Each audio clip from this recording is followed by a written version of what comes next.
And good evening, everyone, as you join us here for the SARG Superspeedway series on the Flatout Racing Network. Tonight, a championship is on the line. That's right, it is the finale of the SARG Superspeedway Series 2021 Cup season. After 11 races of drama, action, heartbreak, anything you could ask for has come down to Talladega Superspeedway. 75 laps here tonight. And of course, bringing you the call tonight, Michael Norman, myself, Tyler Ricks. Michael, how we doing on this championship finale? You're doing all right. It's going to be fun to watch. You know, it's the last race of the season. Good, tight points battle. So it's going to be really fun to watch, Tyler, and I'm looking forward to it as these cars are getting on the racetrack right now. Let's take us through the starting lineup there, Tyler. Yeah, absolutely. Well, the guy that needs it the most, I would say, Lucas Graham, at least if he wants to covet another championship, earns the pole here tonight. 50.759 out there, followed by Brendan Houff, last week's winner, who maxed out those points to give himself a legit shot heading into tonight at the title. You get Alex Fox in there in third, Quinn Gingrich in fourth, Brendan Kohler in fifth, a new face there, Dylan Holland in sixth here tonight, Stephen Gill seventh, Brady Floyd eighth, Lucas Strayer ninth, and Sean Howell. We'll round out your top 10 as you see the rest of the grid there. Scrolling through, we have 22 cars on the grid tonight. Only 11 of them took laps. Right, yeah. So a couple guys kind of sticking back there and going over a little bit over the point situation. So Lucas Graham, of course, leading the points coming into this one. But that gap closed quite a bit last week, Michael, as we talked about a little bit, as Brandon Houff was able to gain 15 points on Mr. Cram in total. Now, how he did that, you're wondering, well, he maxed out his points day. He had a pole, he had the lap led, he had the most laps led, and he got the max amount of stage points. So that was a 15-point swing there. Even though Lucas Cram did finish second and earn 5 bonus points from his stage from a stage finish and a lap led, it still made it very reachable here for Mr. Houff tonight, as he only comes into this one down 8 points to Mr. Cram. That just got added to with Lucas's pole. That's now 9 points, as it is that bonus point for the pole. But 35 laps on this first stage. Completion of 35, of course, is going to be your stage break. And Michael, really, those are going to be the top two contenders. But we do have a couple guys, at least in the first stage, we could look out for. Kyle Menger, who's 28 points back.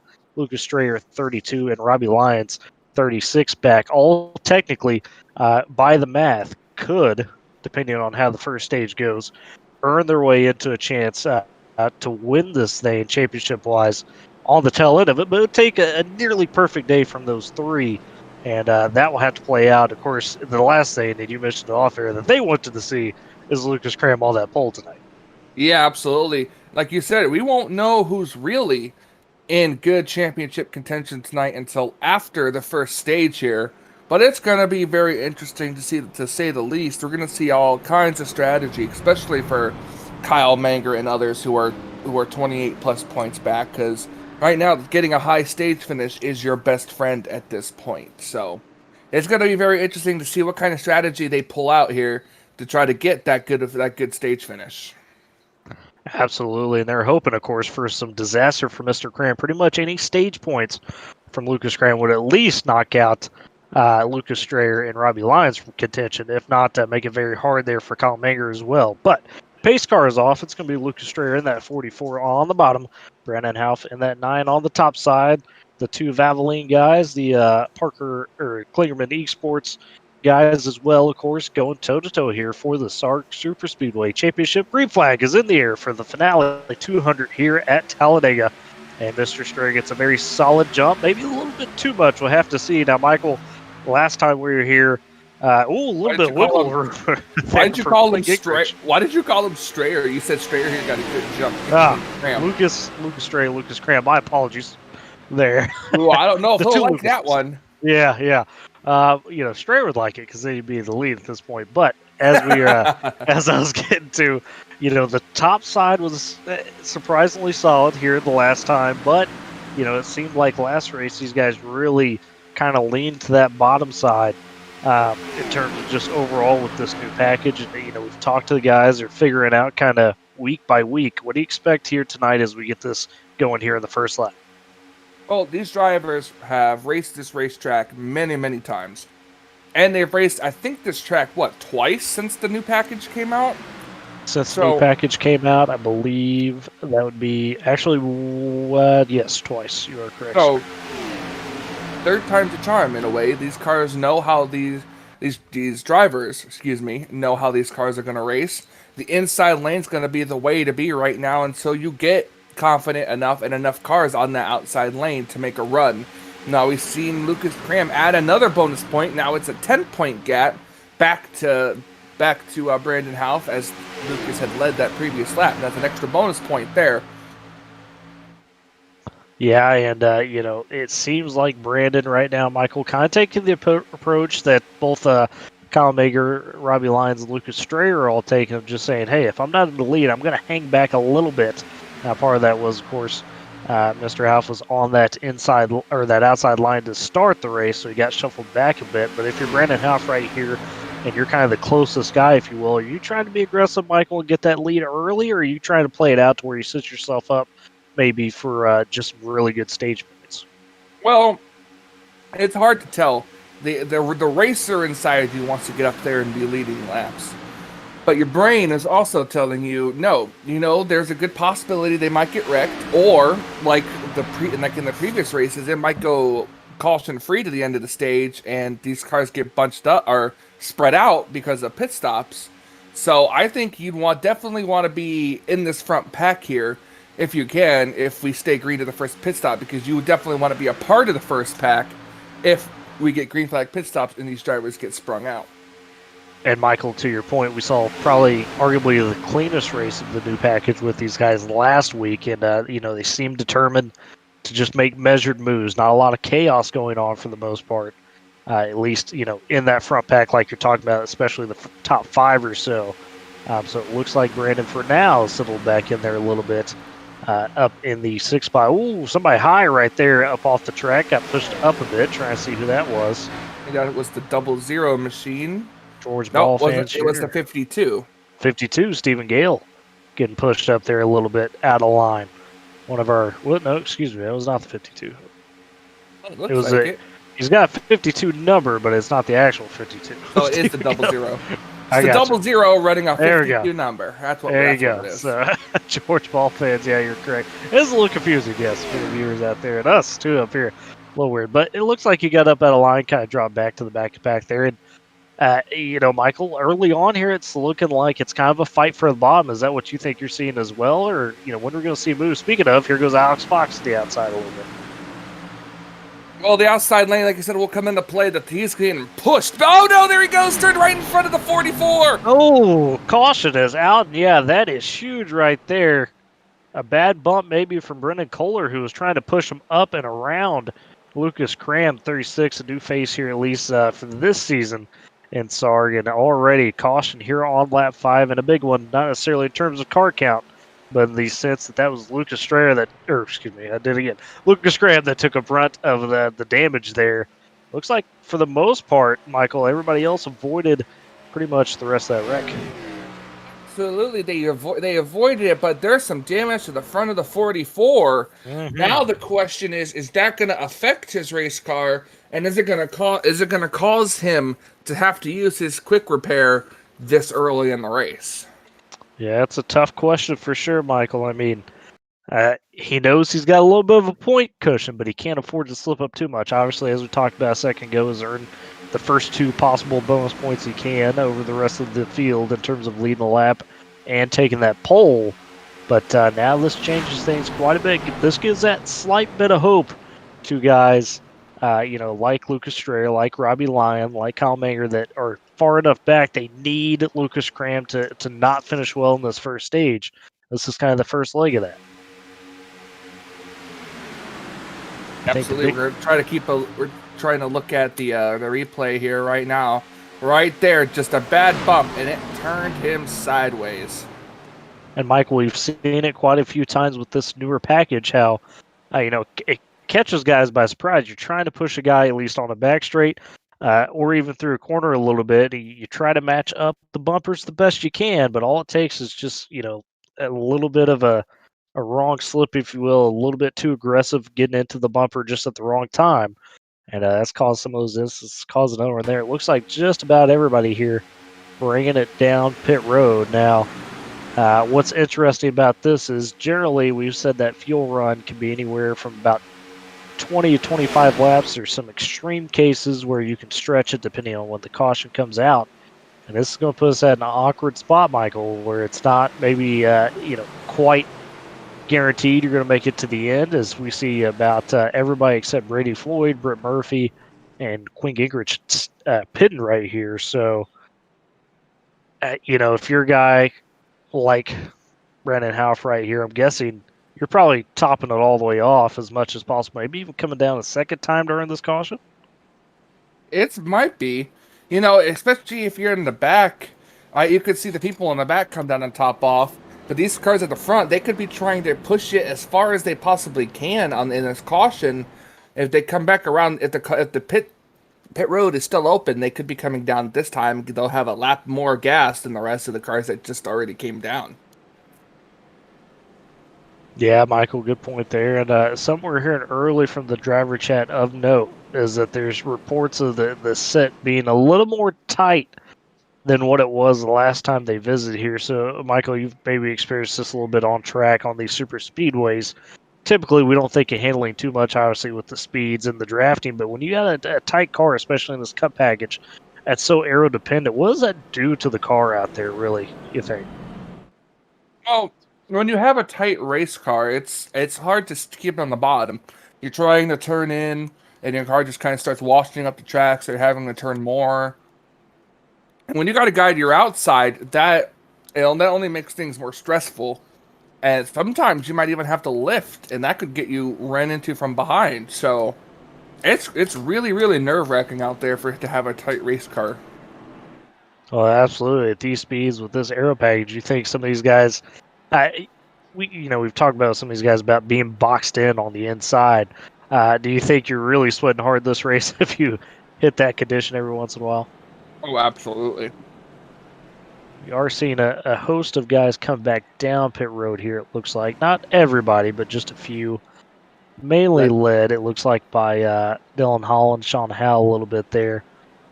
See if it looks like Michael, Brandon Houff, Kyle Manger, Robbie Lyons, and I believe Luke Strayer all did not come back down, so they're not topping it off. We'll have to see how this plays out. I mean, if you're one of those guys right now, knowing you need those stage points, are you trying to stretch this, or are you getting up there and saying, hey, I've got enough fuel to at least get me close to the end where you can maybe do a splash and go? You're being aggressive knowing Lucas's issues now. Well, yeah, I'm not sure. Has Lucas confirmed to use his fast repair? I am seeing still damage on that front end, Michael, at least from my point of view. So I would imagine he's tried to repair as much as he can. Could be down on horsepower because that was definitely a big blow to that front end, like we mentioned. So there's a chance it might not be good. Yeah, that's definitely not going to be good. We'll see if it's worthy enough to stay in the draft here, and just how far to let him go. But I'm sure he didn't want to have to use it this early. But he might have to if it comes down to staying in the draft. Yeah, well, especially if he gets out in this first run, to your point, realizes he can't stay in the draft. I mean, falls off the pack knowing he needs some stage points. That definitely, like you're saying, might be a very tough decision to pull the trigger on. But as it stands right now, working this first caution of the day, current on lap 5, we're going to take the restart here, coming to the start of lap 9. It's going to be Brady Floyd in that 20, leading the pack. I mentioned he had stayed out, did not pit there and take fuel, as well as Britt Murphy and Quinn Gingrich. They are your top 3. Then you get Lucas Strayer, Brandon Houff, Matthew Oliveira, Kyle Manger, Robbie Lyons, Stephen Gale, and Derek Stanley, currently your top 10 here. As mentioned, 22 cars took the grid for this one, with it looks like Gavin Jones maybe didn't get to actually start the race, as he has not officially turned a lap. He was one of our playoff drivers, one of those that just coming into tonight, unfortunately, mathematically eliminated. But as we get back rolling here, we'll see how this plays out. Drama early on with that first caution. How will Lucas Cram be able to hold up back there with that damaged car? Only time will tell here as they creep along that front straight. Yep, looking at it now, coming to the green flag. They're about to go back, racing the long front straightaway. Remember the start-finish line? Not in the tri-oval like Daytona, but down past pit road. Green flag is out, and Brady Floyd gets a good restart there. Very solid one. It looks like that outside line, Michael, as we've seen a couple instances, not a lot of cars in it just due to everybody coming back down pit road. So Mr. Floyd here has an opportunity to control. Will he be able to? He got a bit of a leap out there, but it looks like, oh, that 64 Brett Murphy just barely gets down. They are stacking up big time up here. They're all over the racetrack. Sean Howell underneath, and he's not going to come back in the line back here. Someone else who I guess didn't get a good qualifying spot, stuck back here in the middle of the eye of the storm. That's Clint Spillman, mathematically eliminated, but he still has a shot at trying to win. I mean, we talked to him last week, finished in the top 3. He's trying to get back up there now. They got Nick Olson back here as well. He's stuck in the eye of the storm. And also, Lucas Cram. He's in 10th place right now, so it looks like his car seems to be okay for the time being. Didn't get too much damage. Even though visually you can see some, but we'll see. Maybe he could be down on a couple horsepower, but he could hopefully have enough maybe to try to stay in the top 10. As the outside lane is kind of going around him a little bit now. And so this is kind of, he's just kind of hoping he can stay in 10th place to get some stage points. Yeah, Michael, that's definitely the real battle like you're talking about, because with that damage, I cannot imagine he's got enough horsepower to at least get up there and challenge for, a top 5, if you will, in the stage. But if he could just earn a couple points and hang on to that faster pair, that's probably the best case scenario considering, the aftermath of the wreck. But we're starting to see people be a little bit more willing to try out that top line, at least in the back here, to make up some spots. You saw the 24 of Olsen getting a good draft and drop down, but it seems like, Michael, that's all we're seeing that top lane for right now is a couple guys that are, fringe top 10 or just outside saying, okay, let's jump out, gain a couple spots and fall back in the line. Do you think we'll continue to see that, or are we going to start seeing a dedicated second line here sometime soon? At some point, I feel like we will see a dedicated outside line, but right now these drivers are just trying to play it smart like they did the last time we raced at Talladega, and that could be to just form a line and just kind of stay there for the time being, because everybody wants to run the outside lane, but unfortunately nobody wants to stay there, as we got a couple of cars up there now, led, I think, by the 9, Brandon Houff. And look at that outside lane, trying to gain some ground. He's trying for 3rd place right here. On the inside back there, you got Lucas Cram. He's just kind of hanging around the 10th position there. And now we got the 9 car trying to go for 2nd place. If Brandon Houff can get the lead and lead a lap, he could very easily take the points lead in itself, just right there. And then if he stays there for the win and Lucas stays where he's at, that's another points flip-flopped. You know what I'm saying? Well, the big thing is definitely going to be the stage, right? I mean, if, to your point, Brandon Houff could get up there, win that stage, and Lucas Graham finishes 9th or 10th, that's instantly pretty much they're at a dead heat draw for the points lead at least, if not Brandon Houff maybe up a point or two. But look at this second line. I mean, you got Houff up there, you got Kyle Manger up there, Robbie Lyons, Nick Olson, some really strong cars leading the second line. Are they going to have momentum to get up there, though, Michael? As we know, you could push a little bit more, or for a little bit longer at least, with this newer package. That being said, you still got to watch those temps. We know this Cup car is very temperamental when you're on somebody's bumper. If Brett Murphy keeps having his connection issues right now, that's going to kill the inside lane's momentum. Yeah, that's a good point, because eventually he would have to, you would think, drop back a little bit if the issues were to persist. It's usually kind of a standard protocol in this league and many others when it comes to those issues. But definitely something to watch, see how that handles. But it looks like it's maybe ironed itself out. Oh, as soon as I say that, there it goes. Definitely something to watch there. And, you talked about Lucas Graham sticking on that bottom. This is probably the best case scenario for him to stay in that top 10 as everybody doubled up and kind of fighting for those spots back Oh there. boy, Really reduced that Brandon line. Houff moving all the way around, and now he has been officially pushed to the lead, and he has cleared for the lead. Brandon Houff takes the lead here at Talladega. Able to fight back and maybe get one of those points back, as we were talking about. That would close the gap back to 9 after Graham took a... Eight. Well, because remember, it'd be... Oh, 9. yeah, you're right. He led a lap. Yep. My math is terrible, guys. Hey, we're broadcasters. We talk. We don't use math. That's right. But boy, I tell you what, yeah, Murphy's issue still persisting, but Brandon Houff now in the lead. But you got hungry Kyle Manger and Robbie Lyons out there as well, still possibly in it, trying to get something going. And, you know, Michael, when you're in this situation, look at how they're being able to manage those lines. I mean, that's something we haven't seen guys do as much. We saw it a little bit when the package first dropped here, but, you know, guys haven't been as aggressive to do that. Is that what you're going to have to do this race, you think? Yeah, if both of the lines are working, you got to block the one that's coming in a hurry. Oh, boy, that 48 car clipped the apron and about got ran into from behind. That's going to kill the inside lane's momentum, and now Brandon Houff is in trouble. Yeah, he is, to your point, because here comes that big run with Manger and Robbie Lyons and Nick Olson on that outside. They're going to clear him by 3, maybe 4 cars into turn 1, at least 3. Dylan Hall in that 5 just couldn't quite get clear. He might be able to get clear down the backstretch. No, he'll do it in the corner right there and drop down in front of the 9. So all of a sudden, Brandon Houff stacked really back there. And you got the 25 and the 15 up front now. Yeah, and we're looking back here at Lucas Graham. He's back in the 16th position right now, so he's probably just trying to stay out of trouble if he can, but that's not a good place for him. Houff able to kind of settle back in the 5th position, and that would still be a big net gain of 5 if possible, and even bigger for Kyle Manger. That put him well within 20 at that point, right at about 20, considering the lap lead, and if he was able to hang on for the stage. But we're about halfway there now.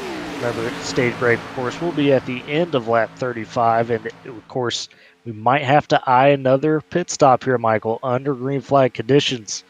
We talk about these short pits sometimes, but in a situation like this where the stakes are probably at their max for some of these guys, how you're approaching a potential short stop, if you will, a lot of these guys will be able to stretch it pretty close to the end of the stage. What would you be doing out there in the driver's seat?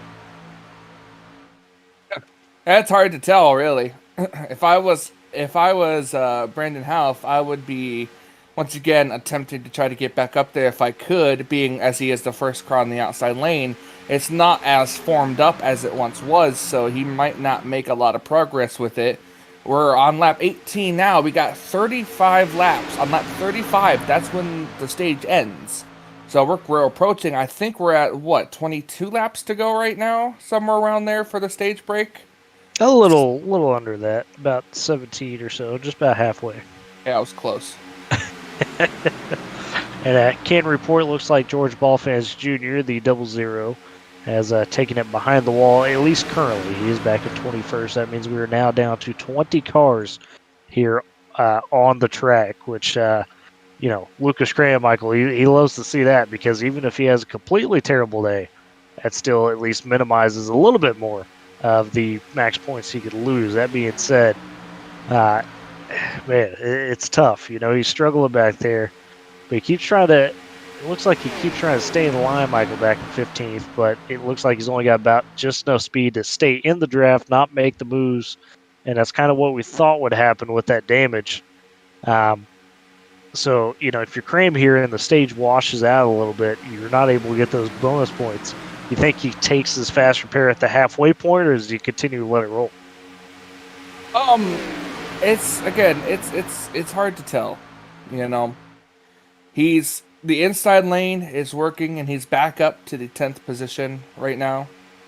But you want to be on the inside lane. That's the best lane you can be in right now, and for him, that's the number one spot you could be in right now.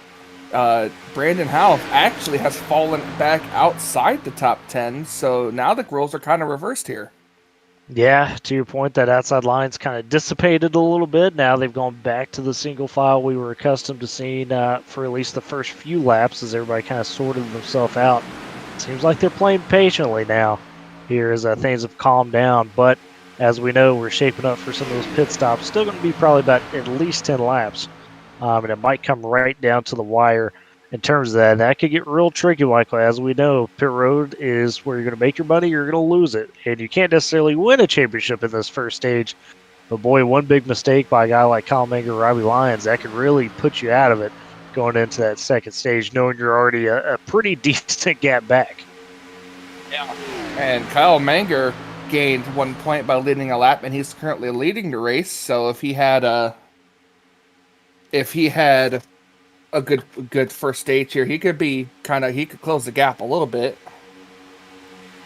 Absolutely, and something else we'll have to monitor throughout the rest of this race as well, Michael. We're seeing bits of that cloud cover here and there. It's not across the full track. It looks like track temp currently sitting at 92 degrees. And after we heard those reports of tightness, you know, a cooler track's going to be a little bit more grip out there, obviously, especially a shady track. So as we get later in the day into this race, that could be something to monitor. You think some of the single file we're seeing, at least so far, is it's due to that tight car and just guys kind of, you know, not wanting to make a big mistake trying to pull out of the line or, you know, get sucked up on somebody or get trapped?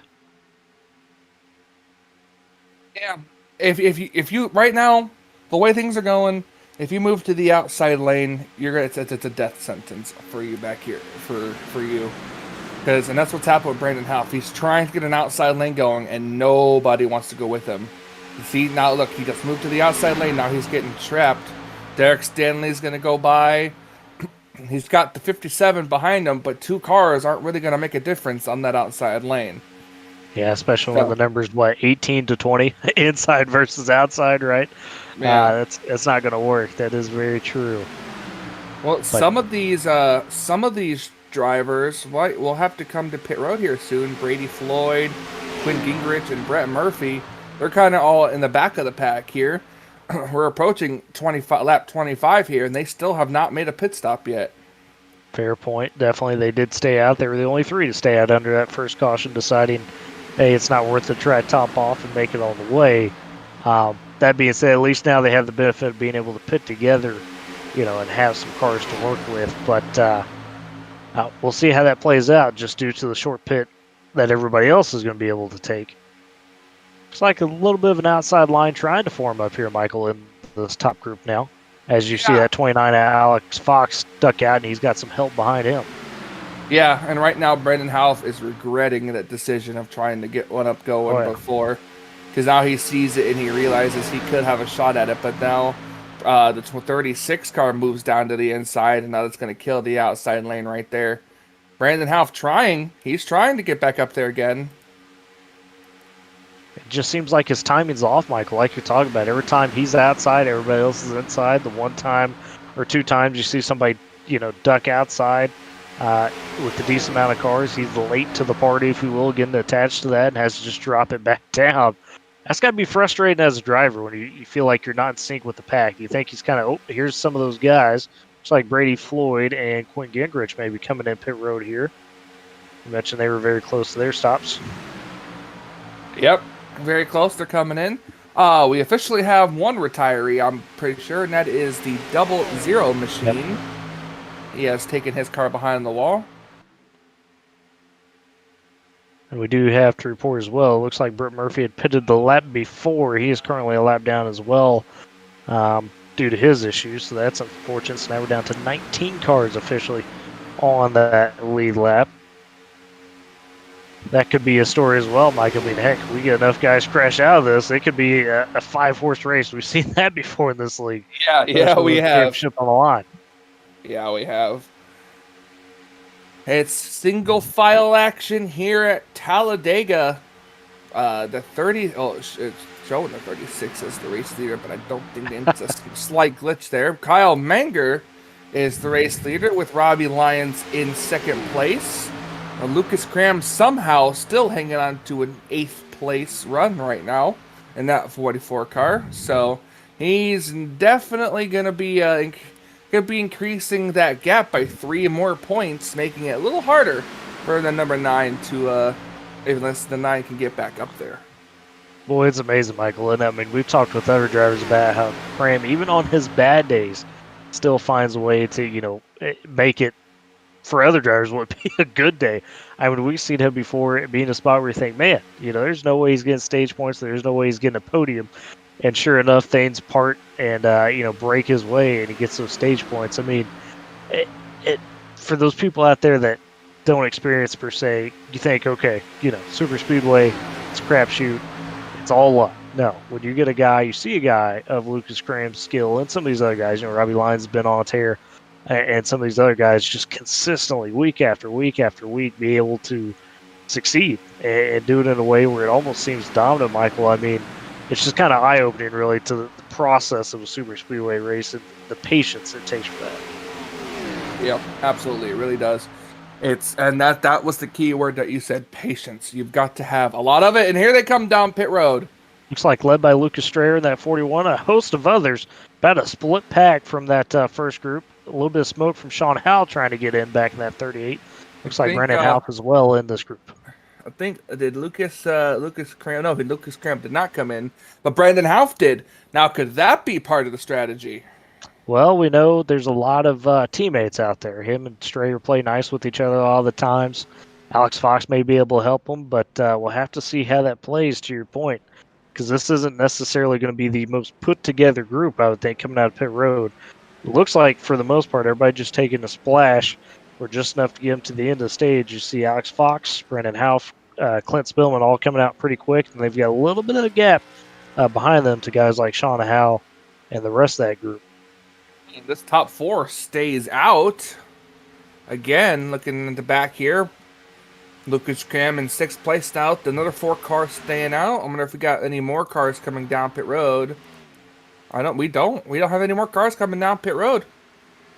So now we're playing the waiting game with this lead pack, like you're talking about. Still got about 8 guys here, 9 guys that need to pit. You got Chris Sawyer kind of by his lonesome out there in that 42 in between the guys that haven't pitted yet and the guys that just got off pit road. He is not pitted yet, obviously. He'll have to be part of that group. But this is probably, I don't know if this is what Alex Fox wanted to see. The rest of the group here, and Derek Stanley's coming in, so that's about 8th place. He's at the tail end. Here they go, Michael. Looks like everybody else coming in. Yep, here comes everybody else down pit road. Keeping an eye on that camera here. Now we're going to go back to Brandon Howell. Where are they at? They are just now entering the back straightaway.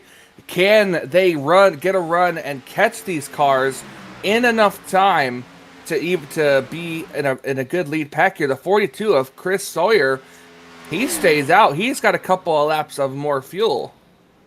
Yeah, and he's also by his lonesome there, so that's going to hurt him on the back. And it looks like leading the second group off pit road is going to be Dylan Holland in that 5. Then you got Nick Olson. Lucas Graham came out in a solid order, but they're a bit strung out, Michael. This may be exactly what Brandon Houff in that second group here. They come around the corner. It looks like they're going to be flying past the rest of these guys. It looks like they might. Question is, well, how fast could they get up to speed? As you see them coming on the racetrack, now the 9's going to get the draft. It's going to cause the closing rate to be faster. They just got to go to the outside. Here they go. Ooh, kind of not enough. A little bit of a slight block maybe there for me. We'll see how they get to it. Definitely competitive to be in that first pack, you would think, Michael, but you got a 2-car breakaway up front there ahead of them. This is a good case scenario here for Brandon Houff. He's with that 44, and it looks like the 44 used his quick repair because I don't see any more damage on that 44. Yeah, you might be right there. And yeah, sure enough, you're correct. And what timing by Lucas Strayer realized, like we talked, or excuse me, Lucas Graham, like we talked about, I could realize, hey, I did it, I could keep up with the pack, but I can't make spots really. Looking at the importance of it, decide to pull that trigger on that fast repair, Michael. That puts him in a precarious position now. You might be able to get stage points, but you're going to have to really play it carefully in the second half of the race now. Well, Brandon Houff and the 9, or in the 88, were not able to make any ground on that high lane here. Just a little too far back, and the inside lane really got together here, and they were forced out. Now there's Brandon Houff back in the 8th place with Lucas Cram technically in 3rd place. That's not the best case scenario They need to be at least right next to each other, or vice versa, for Brandon House to have a good shot here. And Brandon really wants the outside lane, but nobody wants to go with them. The 88, his teammate, will go, but nobody else will. Got to be frustrated for that 9, especially as we're closing here to the end of the stage. Coming up on about 3 laps to go as they cross the line. This time it'll be 3 to go. Currently working lap 32. Remember, end of 35, so technically start at 36 will be your stage there. And how about Dylan Holland in this 5 up front? We've talked about him in some capacities as maybe kind of the best new driver on the scene. He's been a premier pusher this season at times for guys like Lucas Graham, Brendan Half, Clint Spillman, some of those grit guys / Klingerman Esport guys. And he's been fantastic, at least here early on. Played it quiet. Now he's up front, looking in control. Then you got Nick Olson and then Lucas Graham, like you mentioned. Steve McGill's popped into that top 5, and then Kyle Dagger as well in that 2 car up there. So got about, in total, 9 cars here in this lead pack. And yeah, Michael, look, there's Brandon again trying to get something going on that outside. But just, you're not going to win the numbers game if you've only got 3 cars going with you at a 9. Yeah, and that's got to be real frustrating. He needs to get up there. He needs a couple of more spots so he doesn't lose too many points. And unfortunately, it just doesn't really look like it's going to happen as we're coming to 2 laps to go in the stage. 2 to go on the stage, and it looks like, as well, with the way Lucas Strayer and Robbie Lyons are currently running, if Lucas Graham is able to hold for some stage points, that would effectively eliminate Robbie Lyons and Lucas Strayer for the championship as we go into the second half of this race. Kyle Menger, with him being in the top 10, it would be a stretch, but it would still be definitely possible. It would just get a little bit tighter and quite a bit harder for him to make it up. So maybe a 3-horse race. Really, really pushing and trying to get an outside lane. Oh my gosh. Forming here, and it's just not going to happen. They're not going to get anywhere. They need to have at least more cars come up there. Shade around the racetrack right now, cooling off the racetrack. Let me get my mind in the right place here. Last lap of the stage right here, and it looks like we're gonna be. Looks like we might there's be a wreck in the back. Oh, and that's it. That is the stage. Who's wrecking so back officially, Dylan Holland wins the stage. Nick Olson 2nd, Lucas Graham 3rd, Stephen Gale 4th, Kyle Dagger 5th. Kyle Mayer 6th, Brandon Houff 7th, Alex Fox 8th, Clint Spillman 9th, and Jacob McMillan comes with a 10th on the stage. Looks like Quinn Gingrich is part of that. They said it was a pretty solid wreck in the back there, so we'll definitely have to go find it. It was in that second group that was about 5 or so seconds off or more. Definitely seeing some damaged cars around the track from that. Derek Stanley and the 26, one of them for sure. Maybe a little bit of that 57, Matthew Oliveira. Looking at it right now here. Yep, the 20 car just got real loose in the tri-oval, and he helicoptered it across the racetrack there. Oh yeah, big wreck right there, Michael. That is maybe got a little bit squirrely on the back of the front of the 48. I don't know if it was necessarily quite a bump. I mean, they were close. Brady Floyd and Clint Gingrich at 48, but I don't know if the 48 actually hit him. Maybe just like you say, got a bit wiggly. Yeah, it's really bumpy in the tri-oval at Talladega, and he got really loose. And when he came back up on the racetrack, there was somebody there that clipped his bumper, and yeah. So that brings out the caution. The race of the first stage is over, as you said. Oops. Welcome, race fans. This is Paul. I'm having a stroke. Okay. We got it. We're good. So for Dylan Holland, though, I believe that should be his first stage win of the season. Hey, comes in the finale. Nothing wrong with that. But doing the quick math now with Mr. Cram finishing 3rd in the stage, and then you get Mr. Howe finishing 7th. That's another 4 points. So now Lucas Cram +5 overall on Brandon Howe from where we started today. So now Brandon 13 points down, Michael. He's going to need really Lucas to get in trouble in this second half of the race. We know Lucas's fast repair is gone. That's going to be kind of the key. I mean, how careful are you playing if you're Lucas? Do you even push for the lead going into the second stage, knowing now you've increased your cushion? We'll see how it goes. Honestly, I feel like he might, but we're definitely gonna have to wait and see how it goes.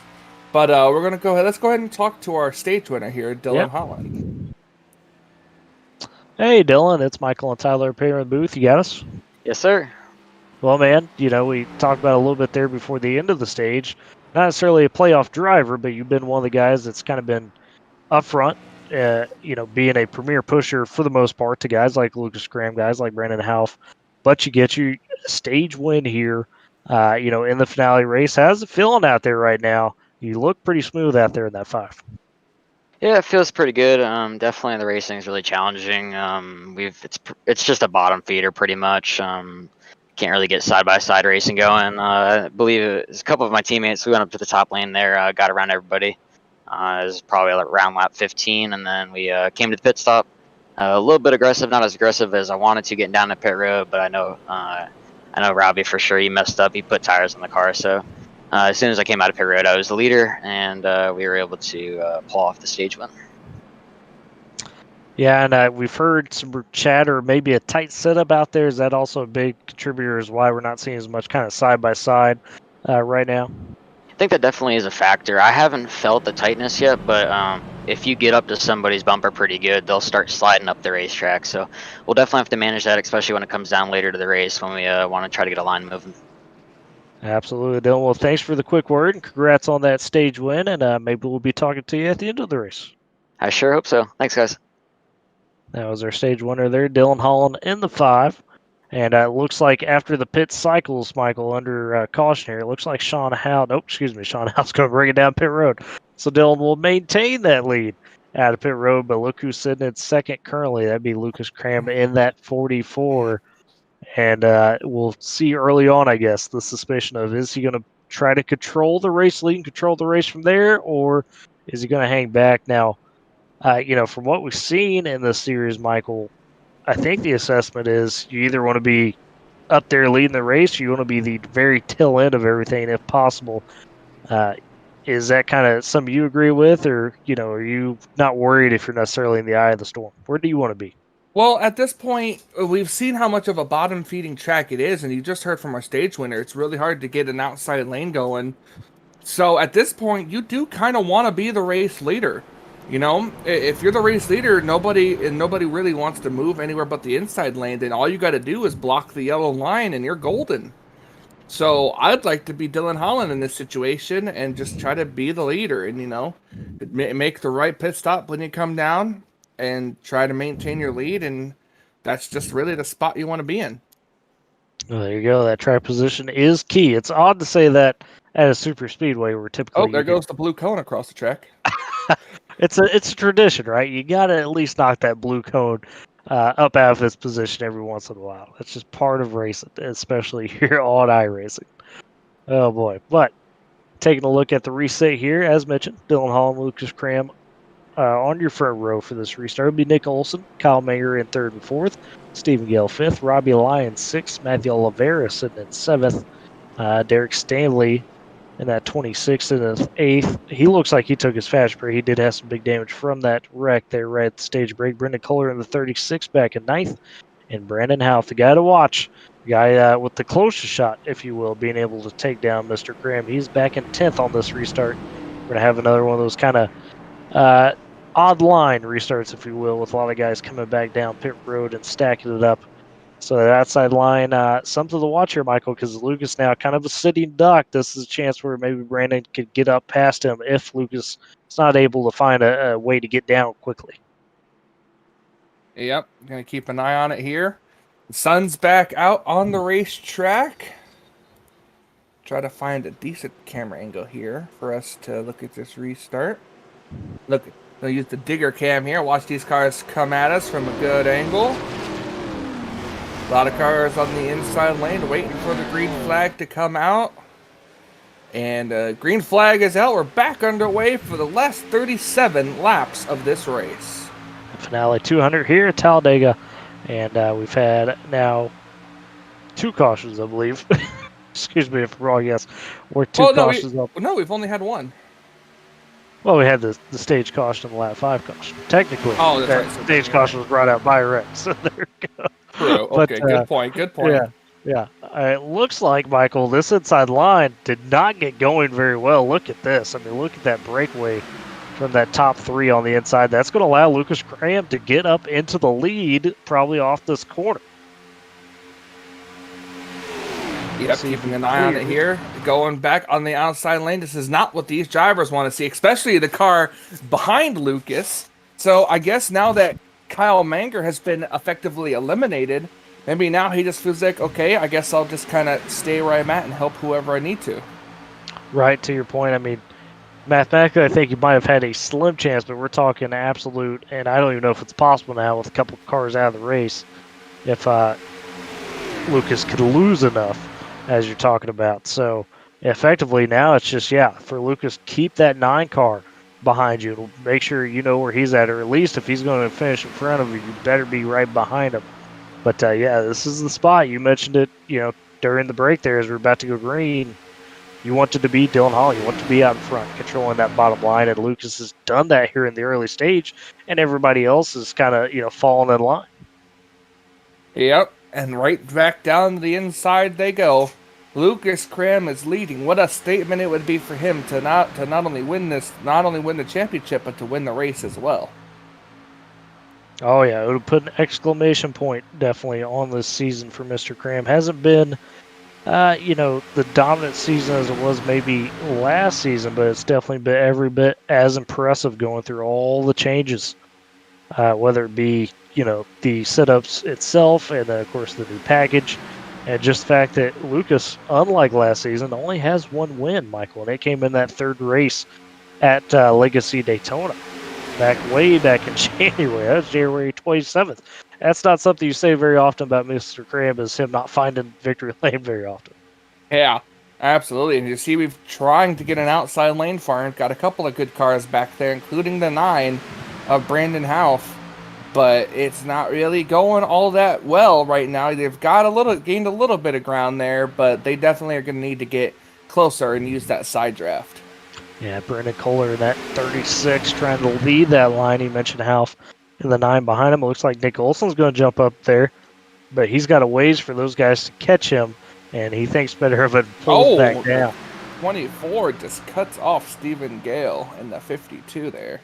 Yeah, he didn't feel like waiting for that outside line, Michael. He's definitely a couple car lengths ahead of it, so decided to just keep his position, and now you see it kind of disintegrate a little bit as those guys realize, hey, we're not going anywhere. And, I mean, what do you do, to correct that? Is there anything you can do, Michael, to fight that quicksand, if you will? Do you just hope guys are able to drive it a bit straighter, a bit tighter, or do you think there's some secret they're kind of missing out on?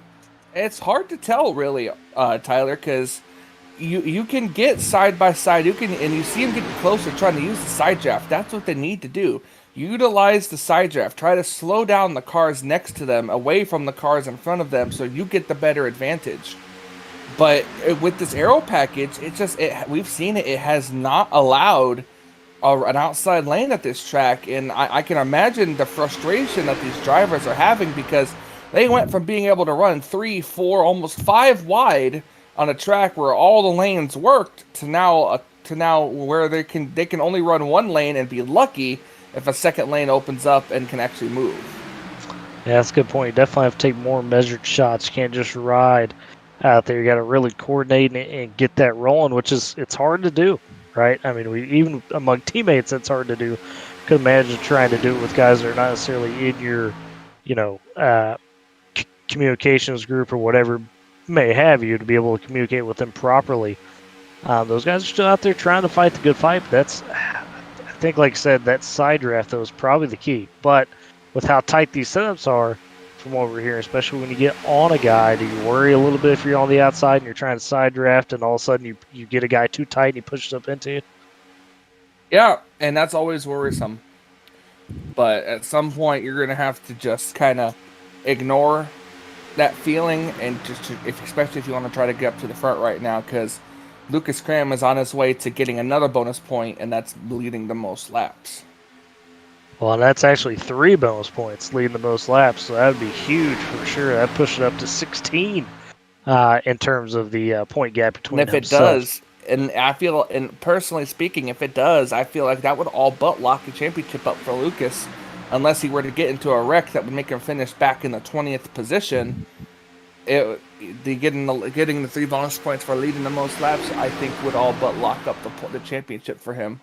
Definitely make the climb very hard for Mr. Half, especially considering that position he's in right now. Just track position has turned out to be so important in this race with the way things are going. That's going to be hard to make it back up unless you're able to take advantage of a green flag pit stop. But boy, that 57 Matthew Oliveira back there has not, he is not making friends with that outside line. He keeps diving up and down and kind of stopping that momentum, and that's just more fuel onto the fire right there because he's got a little bit of a banged up car. Absolutely. Watching this intense racing on right now. They're side by side and further on the back trying to get that outside lane going.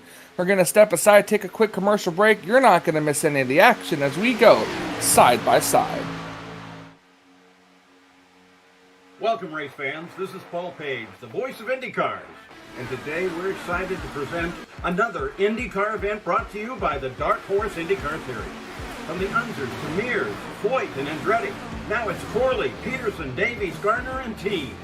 You can expect high speeds, incredible wheel-to-wheel action, and intense drama that you could only get in an IndyCar. So sit back and enjoy your favorite drivers from all over the world take the track. Dark Horse IndyCar drivers, start your engine.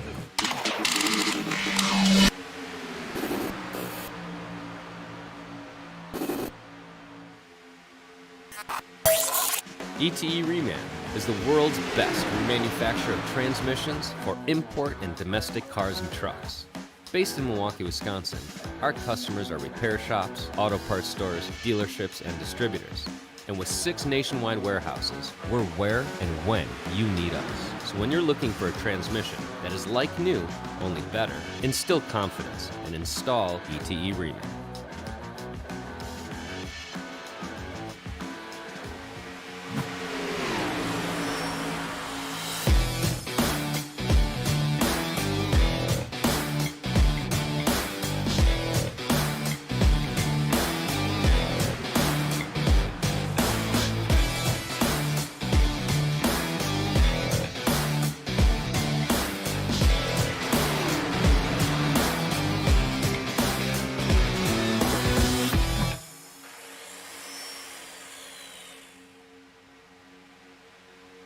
Welcome, race fans. This is Paul Page, the voice of IndyCars.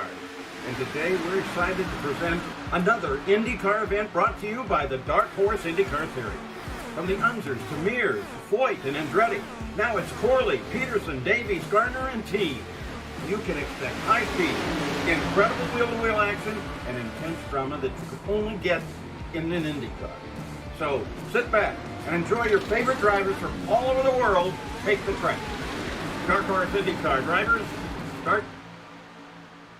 Back here in the SARG Superspeedway Series on the Flatout Racing Network, working almost to lap 50 now, the 75-lap race. And Michael, while we're on break, nothing crazy went down, but this top side, they have not given up. These guys are determined to make this second line work. They made a bit more progress. Finally got around that 57 a little bit and kind of made it to where he's pinned back a bit. But they're still, it's taken a lot for them to even gain a couple of inches like they have, it seems like. Yeah, it takes so much for them to just be able to gain spots here, and I guess like we've talked about, getting closer to this next round of pit stops here, but it's just seriously frustrating for these drivers. They're so used to the outside. Oh, there goes Nick Olsen down into Stephen Gale. Caution is out. Third caution of the day. Oh, is Brandon Half a part of that? I don't think he was.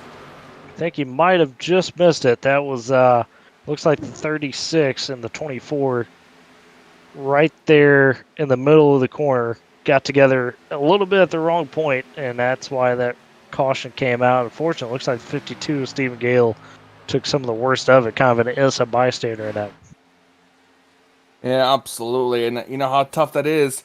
Now the question is this going to put these drivers with enough fuel to make it to the end of this race. Honestly, Michael, with what we've seen on the fuel runs, I think this is going to cut it really close. Now, is what it's not going to do is give them enough fuel to pit, survive the rest of regulation, and be able to go into overtime. Also, by the way, Derek Stanley took a pretty hard hit on that wreck as well, unfortunately, off of Stephen Gale. So he might be out of this one as Stanley had already used his fast repair. But yeah, definitely makes things interesting when it comes to the pit strategy and who's going to have enough fuel at the end and who's going to have to save a little bit here.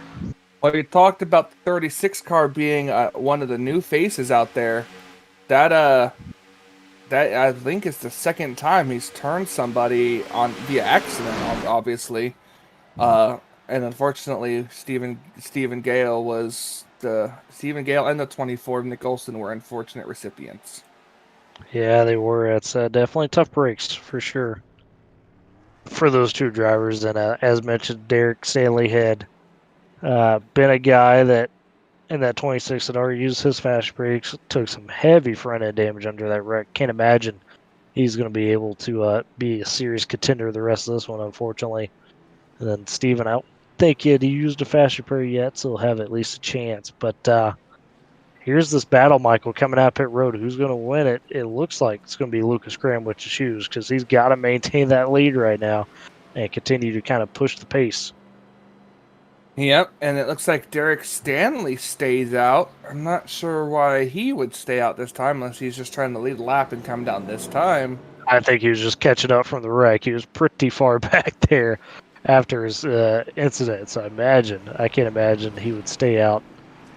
Like you're saying, I mean, there's no way with that damage he would just be a rock trying to stay out there with how banged up that car is. But the good news under this caution, at least for Brandon Houff, not only did he avoid the wreck, he also gained some spots. It looks like he may have got himself up to about fourth here, especially, of course, that'd be knowing that Derek Stanley's going to pit as long as he does pit. But still not quite where you want to be, Michael. You know, you don't want to be on that outside on the restart, but at least he's gained back some of those spots and has put himself a bit closer to Mr. Crank.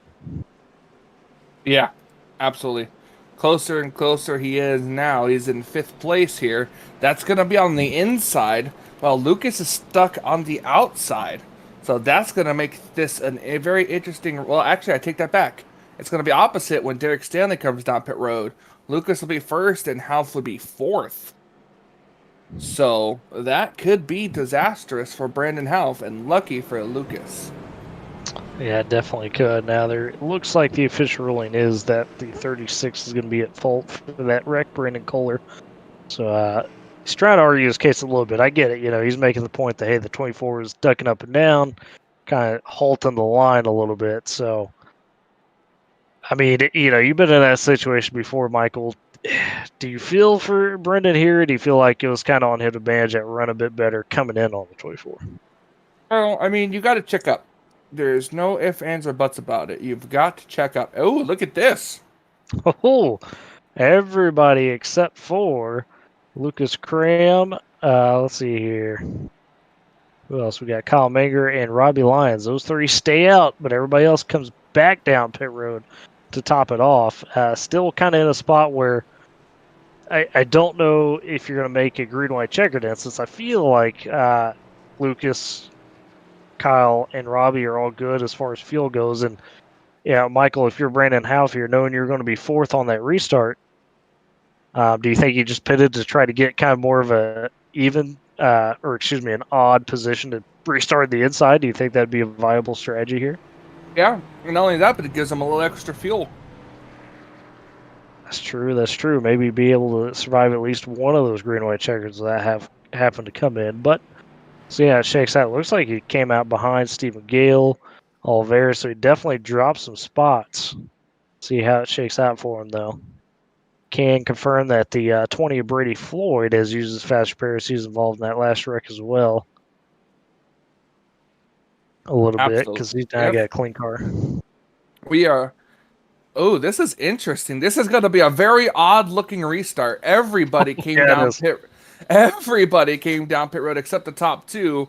So now Kyle Menger is going to be all by himself on the outside lane for this restart. Boy, that's not where he wanted to be. That's going to be That's got to be one of the loneliest feelings in the world, Michael, to be on the outside, the only guy on the outside on Super Speedway.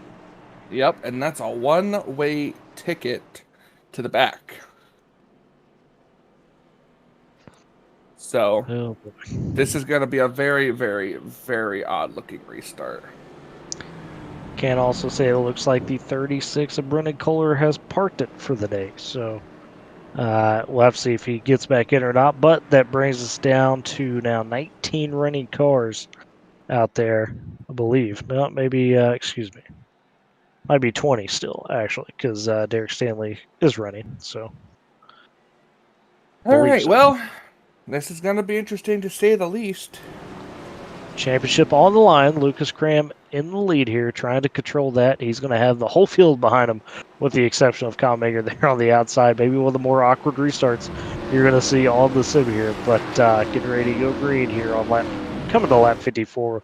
We'll have just over 20 or so to go for a championship here in the SARG Super Speedway Series. Green flag back in the air, and Lucas Cram gets a very solid start. Not too far out ahead, but just enough cushion here. Now, will Kyle Mager try to fall in line anywhere? Will there be a hole to that 25? Looks like, Michael, he's going to come away pretty unscathed.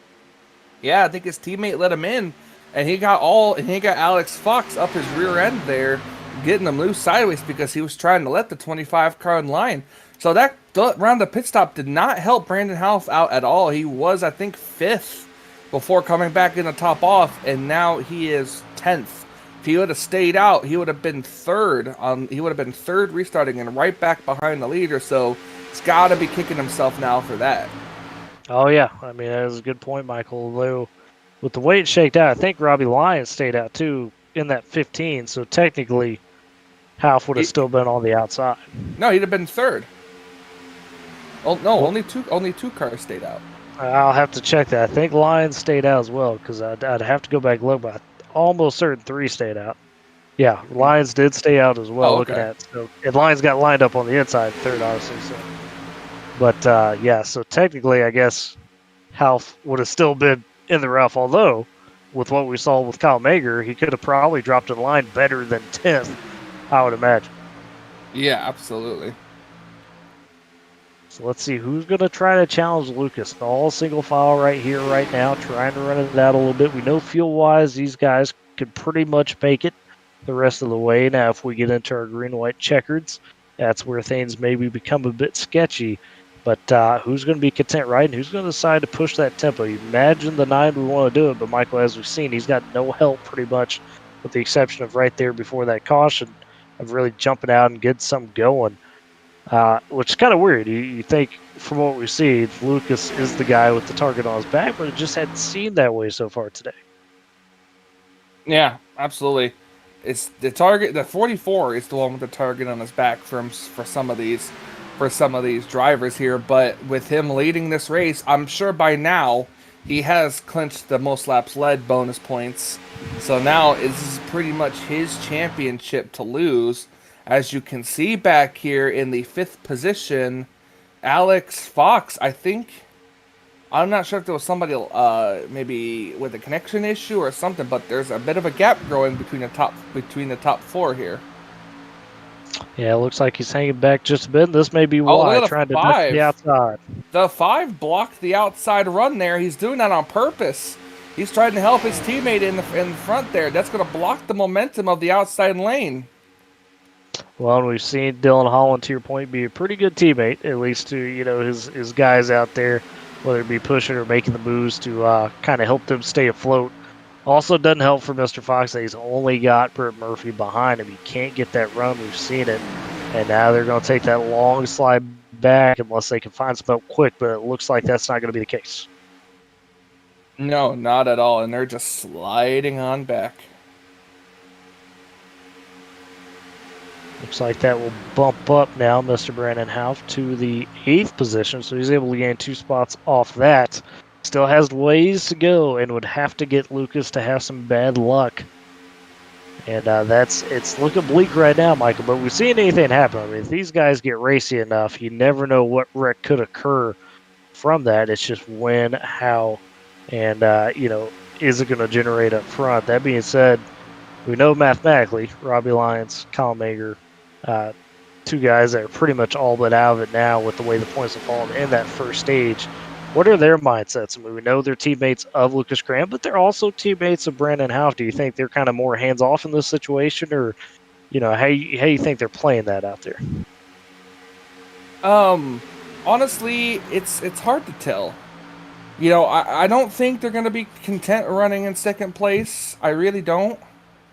But you never know. Kyle Manger could try to make a move, and I feel like, with Lucas being in first place, he's the spot he wants to be at right now. Unless all the cars behind him move out of line, I think he's pretty much got this race in the bag. Some people might be kind of holding back a little bit, and you can see with the gaps here, that's like testing. You're falling back a little bit, and then you're nailing the gas just to see how long it takes you to reel in the car in front of you. That's how you know when you should be able to make the run to try to pass the car in front of you. Excuse me. The question is if you're going to get enough people to go with you. Yes, absolutely. That's a good point there, and we'll have to see. Closing now. This next time by will be 15 to go after this lap, and things will have to start picking up eventually. You can't imagine they all ride single file here for the next 15 laps. But Michael, some we're seeing, and you pointed out a second ago with the 29, these guys are getting a little bit more comfortable, kind of leaving a little bit of gap. Do you think that these guys are being fuel conscious and trying to make sure they're good, or maybe even saving for a green-white checkered scenario? Oh, it's possible. Having the feather on the throttle like that, you're saving a little bit of fuel. So, it's possible they could be trying to save for at least one green-white checkered. It'd have to be the case. A couple of guys up here that have rebounded from some controversy, if you will, or some adversity. Matthew Olvera in that 6, not a playoff driver, but a dude who's been involved in a wreck, unfortunately, or at least one, maybe two of them all the day so far, but he's found himself back up here at 6th. Dylan Hall, we talked to our stage winner. That's who it was. He got his first stage win of the season, currently sitting in 4th, and has done a good job, at least so far, blocking off a little bit, trying to control any outside line that may present itself out there. And can update that we do have 18 cars on track, 18 on the lead lap right now. As you got Brendan Kohler, Derek Stanley, George Ball fans, and Gavin Jones all currently out of the race. Gavin Jones gridded but did not start the race in that 12. So the point gap, I guess, Michael, is what we're getting at here. We've done the math. Brandon Houff was 13 points back. He would have to finish at least, if he's going to finish first, he's going to have Lucas Graham then fall all the way to about 14th, 15th to at least. Not even that, but that would also include him having to be in first place. Right, yes. Well, and actually, if Lucas Graham does indeed lead the most laps too, that would push it where Lucas is basically going to have to finish 18th. He's going to have to be the last car on the lead lap, at least at this point. So that's what you're looking at in terms of your playoff battle. Everybody else, you mentioned Robbie Lyons, Kyle Mayer, Lucas Stray were the only other serious contenders mathematically coming in. They're all pretty much eliminated at this point. And every lap that ticks off, how desperate do you think Brendan Houff's going to get? I mean, he can't. We've talked about it's tough to make spots on your own. I mean, is there really anything he can do at this point within his own will, or is he just going to have to hope some of these guys decide to get racing? I mean, there's nothing he can do about it. He's stuck where he's at. Unless people start getting racy for him to make moves, there's just honestly nothing he can do about it. Well, I got a chance too, Michael. The track temp has fallen to 84 degrees. It was 92 earlier in the race. So we talked about it get cooler, maybe lead to some more grip. That could help fix a little bit of that tightness going on that these guys were dealing with in that first stage. Something to monitor as well, of course, as we go throughout the rest of the race here.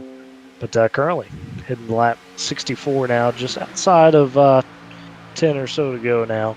12 laps to go. 12 to go exactly, and yes, we're hitting a little bit of chatter from guys like Matthew Olvera and some of those others stuck kind of mid-pack that they're wondering themselves, hey, when is somebody going to step out? When are we going to force this action? But this might be one of those scenarios, Michael. It's kind of like playing, Texas Hold'em. You hold your hand until you get to that turn, right? You hold your hand until you get to that last card revealed. And for these guys, it might be the last couple laps before we really start to see somebody try to jump out. Do you think that's the proper move, or if you're a guy looking to make the move, do you make it a little sooner than a lap or two to go? It's if I was out there, it depends on how further back you are from the leader. If you're far back, you want to make your move with like 3 or 4 to go. If you're closer to the lead, you want to wait till at least 1 to 2 to go. So it's gonna be something to watch here to see when these cars step out to try to make that pass and try to get all racy again. Seeing guys start to peak a little bit. You saw 57 of Oliveira step out. Brennan House, of course, did step out as well with them for a quick second. They're kind of testing the waters. You're seeing maybe Brady Floyd in that 20 up there as well.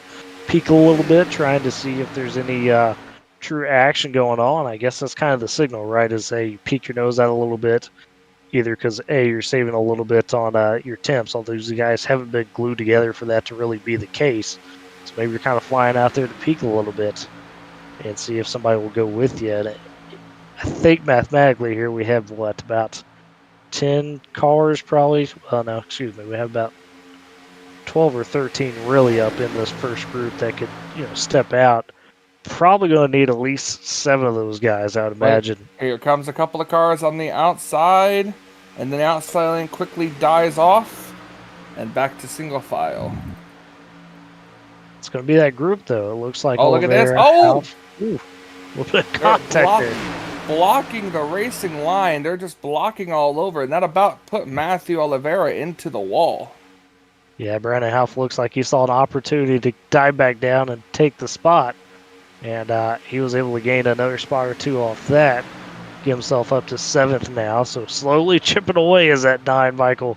But still going to need a lot of help we talked about. Not only is he going to have to basically finish first, he's going to have Lucas Graham pretty much finish the last car in the lead lap as it stands right now to be able to maybe win it by a point or 2. Because I think we believe at this point we could say Lucas Graham is probably going to lock up the most laps led as well in this race. Which is an extra 3 bonus points. So get interesting here, but I believe, about Brandon Hoff, that'd be kind of where the run's going to come from if you're going to see an outside lane. And you see it, Strayer, Oliveira, now Brady Floyd peeking up. Do they have enough cars, Michael, you think, or no? I don't think so. There's too many team cars up there for, to help with or block. So it's going to be difficult, but it's going to be fun to watch at the same time. It seems like nobody wants to be the leader of that outside line. You see guys going up there, folks, but just, Brady Floyd realized he's kind of the solo leader, dives it back down. Then Brandon Half will be the solo leader for a second, then he brings it back down. That's how this line is dissipated. Nobody wants to be the guy out in front of it just because it's fallen away so quickly so many times here today. Kind of this seems to be the consistency here as we continue to wind down the laps in this championship finale. Lucas Graham out in front and in control exactly where he wants to be. And in his mirror, he's got to be probably excited of what's going on. And just the sense that everybody seemed to be in the line for the most part and run it out. And do you think a guy like Kyle Manger or Robbie Lyon is going to throw some of that block like we've seen Dylan Holland do if it comes down to it? Or do you think they're going to, rather say, hey, we'll just push. Ooh, look at this, Mike. Look at this big gap now, this 3-car breakaway here. Yep, and that's all because they're side by side behind them. The cars single file have run faster than cars double file, and as you can see, the 5-car able to break away and bring the gap back up. The outside lane is just non-existent, and as a commentator and a race car driver, I feel ashamed to admit that the outside lane is just non-existent here with this draft package. So these drivers are just trying everything they possibly can to get a run up there, but honestly, it's just no use. Right outside, we saw earlier, right before the stage break, you have to get not only a bunch of cars up there, you have to work at it with that side draft. You really have to be on top of trying to maximize your runs, and it's just consistently tough to do so lap after lap. But you see, the 20 Brady Floyd right there, getting Nick Olson and Sean Howell below the line a little bit, just trying to run that side draft. He kicked a bit loose, and that's a scary moment, but it's just how it's got to be. You see the 9 of Brandon Huff ducking back down now, and maybe trying to gain back position here as we close in this time by. We'll have 5 to go as we cross the line this time by. 5 laps to go. There's still a lot of time left for some of these drivers closer up front to try to make a move on Lucas Cram. My question is, we know Robbie will. Robbie will try everything he can to get around, but will Kyle Menger go with them, or will he go with his teammate to try to help him secure the win and the championship? That's a good point, Michael. And that 5, Dylan Hall as well, who another guy that we know is at least friends, if not full-on teammates there as well with those top guys. So it really depends, right? And I guess the worst case scenario for Lucas Graham would be he chooses the wrong line to block, gets turned on that final lap with no saving grace of a caution, right? At that point. So that'd be kind of the only thing I think you'd have to watch out for if you're that 44 at this point. And there we see it again. Guys in that back of the pack try to get something going on the outside. It's just not working out right now. Currently, though, you get enough cars stacked up, they can at least appear to make some ground, but they lose it quickly is kind of the problem here. You see that 29 dipping in and out there of Alex Fox kind of holding up. And, Michael, look how aggressive they are down on that side. I mean, that's just – we've talked about it a little bit already, but that's what you got to do. It's crazy how aggressive you've got to be on the side drift. Yeah, absolutely. It's you've got to be right there. You've got to try to get the edge somehow, and that's side drafting. But even then, the side drafting, it's just not really helping. Oh, that was the 2 of Kyle Dagger. Some contact there below the yellow line.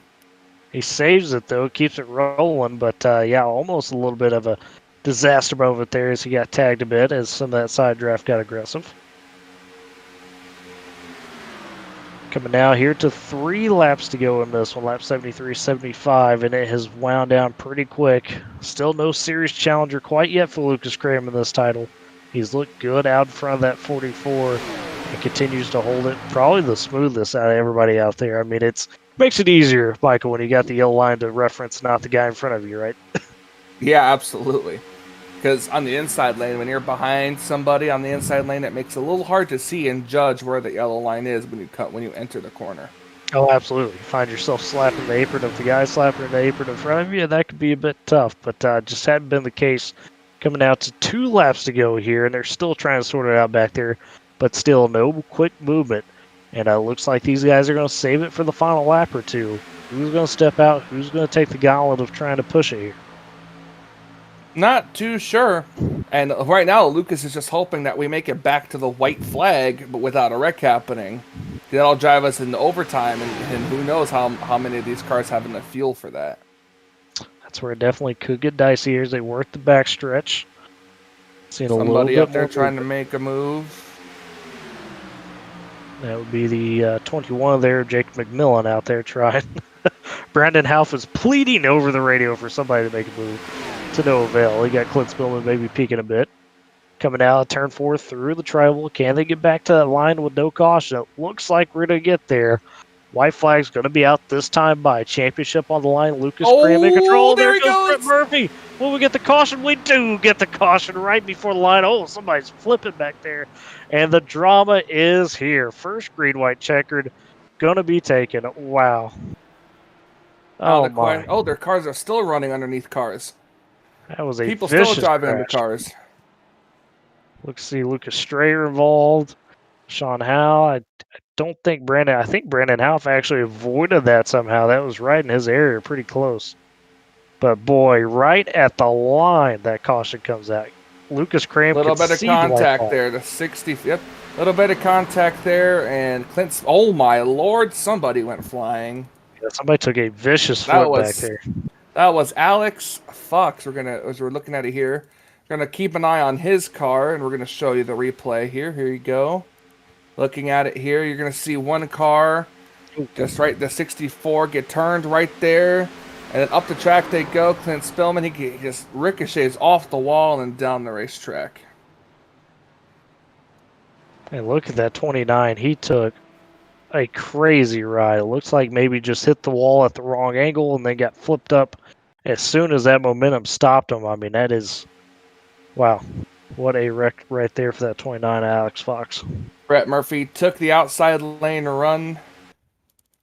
You can come back and look at it here. You'll see him just duck out of line right there. The 88 goes with him. The 9 car goes with him. They go down the side draft. He tries to avoid the 20, and then just nowhere to go for the 88. Runs into the back of him and turns him into the wall. And Michael, while we're under this replay as well, looks like Everybody's coming everybody's down pit bringing it road. down pit road. I was going to wonder and see if maybe somebody like Brandon House decided to, stay out, but it looks like everybody needed that fuel. And that's kind of what we figured with where they were at the pit window. We knew they'd be able to make it under regulation, but for the green-white, probably going to be a tad short, and that's what we're seeing. The race off pit road, it looks like it's gone to Lucas Graham yet again. Where did Brandon House come out at is the big question. It looks like fifth in line. Maybe. So. Yeah, it looks like 5th. And that could be a good thing. At least he'll be on the inside. He may not win the championship, but he could definitely try to at least get a podium finish. Absolutely. As we know, though, we've talked about it, all it takes is for Lucas Graham to be the one on the unfortunate end of a bad bump, and if he finishes far back enough, it could get real dicey. But first green-white checkered of 3 here, as we have a championship on the line in the SARG Superspeedway. There goes the cone once again on the racetrack. As tradition, of course, for many lobbies out there. Caution number 4, though, of the day, of course, and none bigger for Lucas Graham. We mentioned, Michael, he was inches away from that line. In fact, he was crossing it as the wreckage was going on, but that caution took priority before the white flag. So you think he's a little nervous now? I thought he maybe had it in the bag, maybe not so sure here. It's kind of put this restart in an awkward position. We mentioned Brandon Huff and that 9 going to be on the inside. Now Graham loses Kyle Mager and Dylan Holland behind him, as they're going to have to be on the outside for this restart. Clint Spillman has been not necessarily a teammate, but at least an ally for these guys out there. So we'll have to see how he decides things. But a lot of unknowns, Michael. It's the time to make a move here for Brandon House. This is where you got to do it right on this restart. You got to be aggressive, don't you? Absolutely. Cars getting double file. We're not even at 1 to go yet. We'll see if anyone comes down Perro to top off. I don't see why they would. They only need enough to get around and get for this green-white checkered. So should be coming to get the 1 to go signal this time. Right. Imagine anybody that's going to have to come down this time would be fixing damage, but it doesn't even look like that's the case. It looks like pretty much everybody else staying out are able to report. Alex Fox currently second pit road. He will go a lap down. That's now only 17 cars on the lead lap. So if there is a wreck and Lucas Graham is the last car to cross start-finish line, you're looking at a scenario where now another possible point is taken off for Brandon House to gain, knowing that Alex Fox is now a lap down, probably stuck there because I believe he had already used his fast repair. And then, of course, during that last caution, took a vicious crash. I can't imagine he'll still be able to compete to finish this one out. Yeah, absolutely. Clint Spillman got himself up in a spot to try to finish on the podium twice, I believe it's 2 weeks in a row. So we'll see what he can do. You got the 5, Dylan Holland out there, Brandon House in 5th place on the inside lane. So we'll see what happens here. I don't think the 88 will leave the 44's rear bumper, except for the last lap. So we're just going to have to wait and see. Looks like we're going to have a traditional side-by-side restart rather than a single file line with 1 car on the outside like last time. Absolutely, which is a welcome sight, right, for a lot of those guys, especially on the outside. Say, hey, we're not in a position where we're necessarily going to be in an awkward spot now. I can imagine, and you could disagree or agree with this, Michael, if Kyle Mager or that 5 and Dylan Holland's trying to come down and fill a line in that inside line, despite being teammates. I imagine Brandon House probably not going to give him much of a break that way, if I'm not mistaken. Oh no, probably not. Championship on the line here, folks, after 11 and after this one, of course, 12 grueling races. Guys, we mentioned drama, heartbreak. Everything has been wrapped into the season, controversy, adversity, whatever may have you has been here, but it comes down to these final few laps. It's Lucas Graham in that 44 trying to secure this championship, and it would be a back-to-back for him as he did win last season here in SARG, of course. See if he can do it. Pace car is off. They will take the slow creep into that tri-oval. When does Lucas Graham be able to gun it? How far of a lead does he be able to get out to? Who does he let in here? It's a 9 of Brandon Half, a couple cars back, hoping for the best case scenario to be able to maybe get himself a last-ditch effort to take that title away from that 44. Yeah, here we go. And Green flag back in the air here. And the 25 trying to get a good restart. 88's not quite on the back bumper like the 5 is to the 25 here. Gonna wait and see. And it looks like the 44 is gonna break out to the lead, and we'll see how well the inside lane can form up here. Looks like that 9 of Brandon Huff really on the back bumper of the 88, trying to get him up there. A little bit of wiggle from that 88 Clint Spillman. As it stands, though, Lucas Cram well in the lead. They've stayed 2 by 2. Nobody's really gone down here, trying to get to the white flag to make this thing official. And as we get through 3 and 4, my lord, the 9's on the back bumper. He is. He's pushing hard. They're pushing hard behind him, too. A little bit of wiggle there for the 52, Stephen Gale. He's going to get shuffled out. They get to the tri-oval now. Will we see the white flag this time by? Lucas Cram in the lead by a good car length here. Coming around the tri-oval, still 2 by 2 behind him. Now looks like we will indeed see the white flag. This race will be official no matter what. 3-car breakaway up front. Everybody else 2 by 2 behind him. Cameron and Half get enough momentum to make the move there. But as it stands, he's going to have Lucas Cram find a way to get wrecked. I mean, it's not going to be enough for him to just win. Lucas has to have disaster. Down the backstretch, they stay 2 by 2, 3-car breakaway. A little bit of wiggle there. Clint Spillman going for the lead now. He's going to get a push from that 9. Can he get enough momentum? Lucas by himself on this. Look at this outside. Ooh, contact up there. Kumaker, Robbie Lyon, they're all wrecking behind him. It's a 3-car breakaway, 4-car. Everybody wrecks behind him. This could be Clint Spillman's first win. It's funny, the 88 back in 2014 won the Daytona 500 when everybody wrecked behind him. Clint Spillman driving the 88 machine here today. It looks like he's going to take his first career victory. Clint Spillman gonna win. And with the finish as well, Lucas Cram will wrap up the championship here in the Cup season in SARG. So your race winner, as you mentioned, Clint Spillman, getting it done after getting on the podium for the first time of the season last week.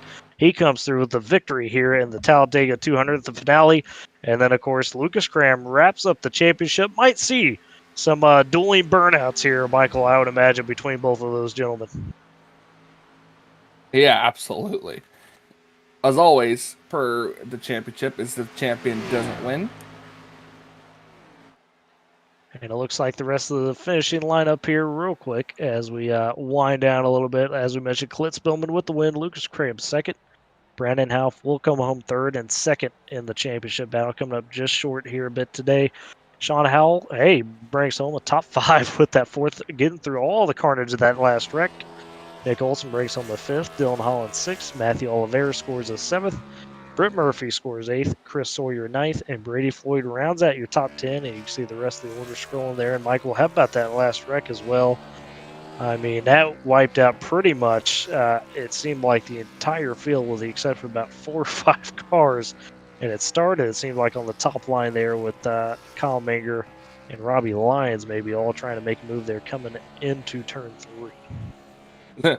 Yeah, it did. That was incredible. Sorry, I was lost for words for a moment, but yeah, that was racing. You know, we're gonna go back here and take a look at it. That's just what happens. Everybody in the back trying to make a run here, and then it just all heck breaks loose behind them.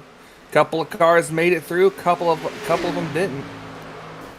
It looks like everybody behind Clint Spillman, Lucas Cram, and Brandon Huff all had at least a small piece of the wreck. I mean, even the 38 got bumped a little bit. I don't think anybody else besides those top 3 guys got through absolutely clean. It looks like everyone got involved.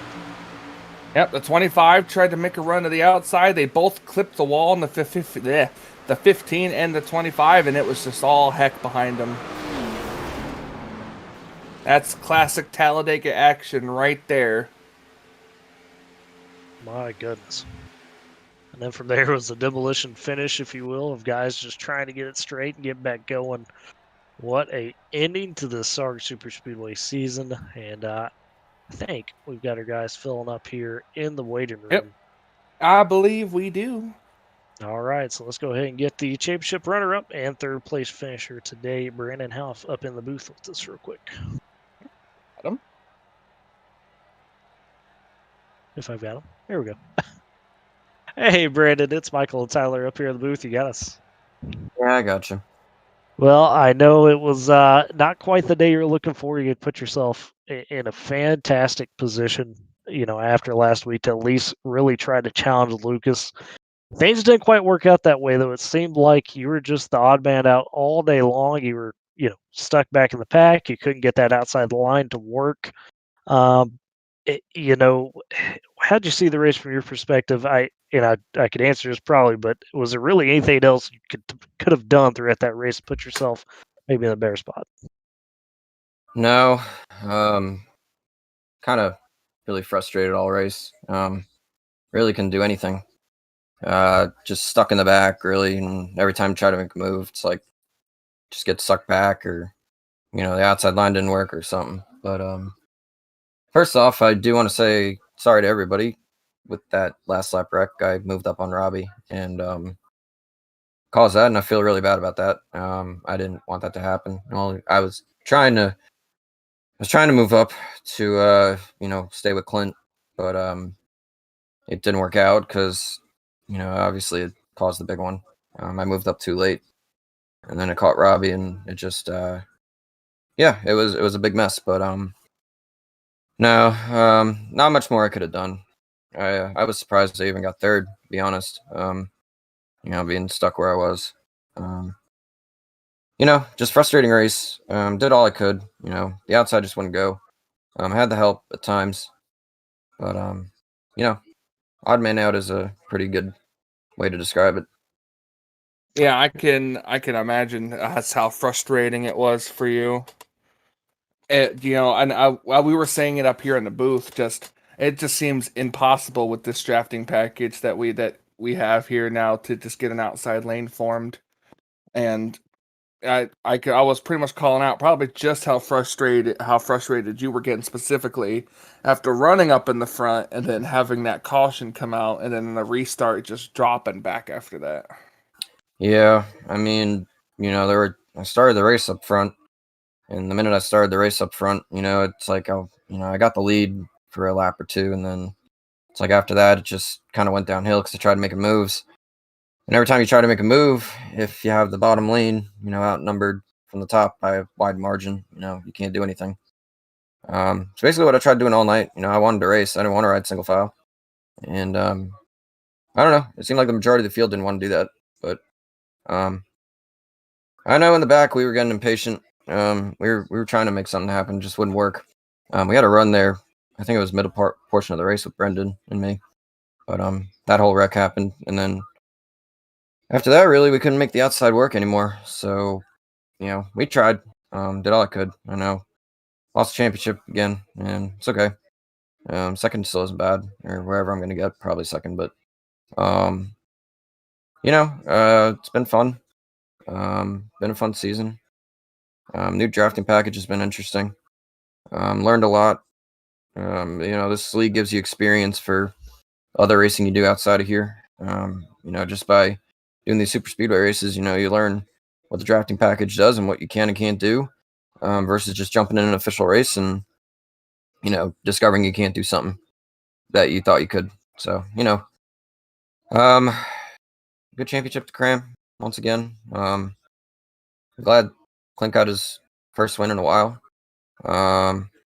Still disappointed about the whole last lap wreck. I don't like doing that. I don't like causing stuff like that. It really gets to me. But unfortunately, it's part of racing. Probably a bonehead move on my part. But again, not much I could have done. So. Well, Brandon, hey, at this time, like I said, it was still a great season for you. Come up just a bit short, obviously, of that championship. But you're on the pole a lot, led a lot of laps out there. Got a win or two for the final time this season. Go ahead, do some shouts. Thank who you need to thank, and cap it off there. Yeah, first off, I'd just like to thank Clearham Sport, everybody, my teammates. They do a lot for me. We got a road to pro tomorrow, so I can try to put this one behind me and move on to that because that's a big race for us. Got to thank you guys for the broadcast. Been an excellent season. I know you guys have been doing this for 2 seasons now, so it's been great 2 seasons. I got to thank Lucas and Robbie for the league. This is, I don't know, season number 5 for me. And, I think this is like 3rd time I finished second in points. So I wanted to win Yeah. championship, but, it's okay. Overall, it was an up and down season. Glad I got a win last week.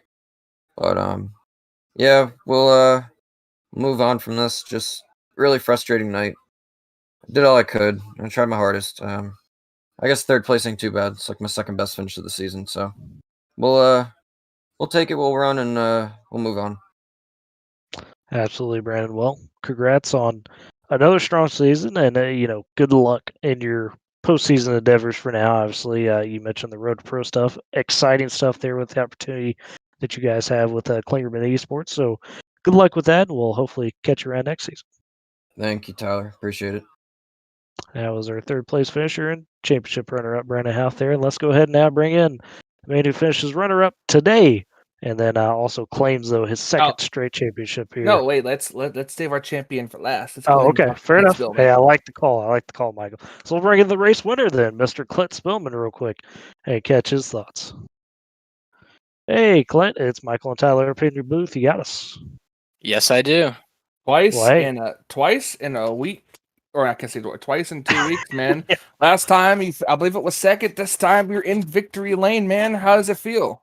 Oh man, it's been a very long season. I mean, from the final lap of the first race of just getting turned in 3 and 4 while going for the win to just finally getting on the podium last week and then getting the win, first ever SARG win. And I think Lucas told me it's my 47th start, which is the longest winless start to a career in SARG. So happy to finally get that box checked off and the season finale of all places. And happy it was done at Talladega. I love this place. The 2-3 wide racing we can do here. Sadly, it was a little hard to do today. Just setup wasn't quite there where we wanted it. It was kind of a single file fest and pretty hard to make moves. But it's how it works sometimes. And yeah, happy to get it done.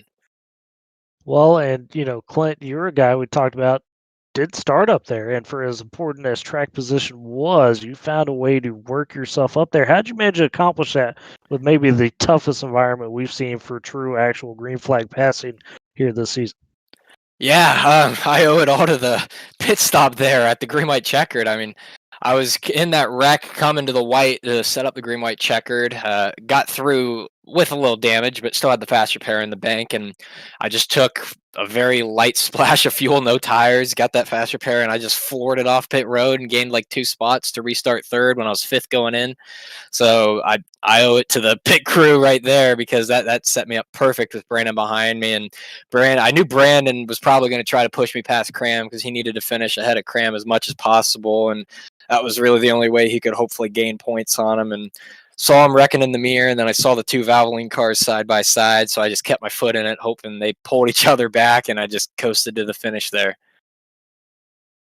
Yeah, and that wreck behind you as well, coming out of turn 4 there. I think you, Brandon, and Lucas were the only guys that didn't get any piece of that. I mean, did you even look at your mirror at that point, or were you just more focused ahead on that finish line?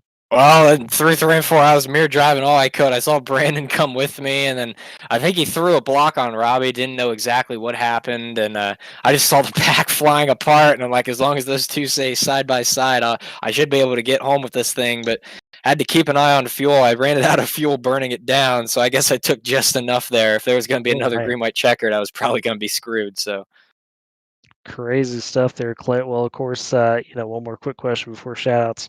Now, with the momentum at the end of the season here, I mean, you got that podium last week. You get the big win, get the monkey off the back finally here to end the season. Do you feel like you're really finally ready to position yourself to maybe be a championship contender as we get to the final race next season?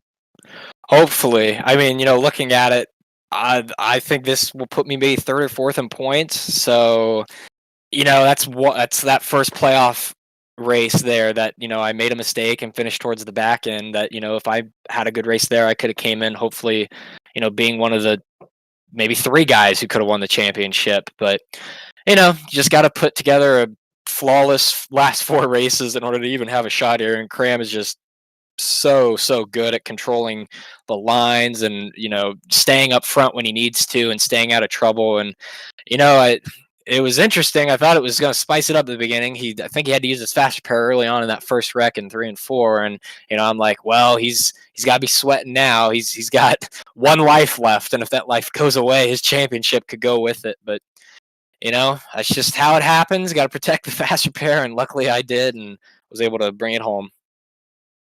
Absolutely, Clint. Well, of course, at this point, do those shout outs off the big win here and thank you. Do you think?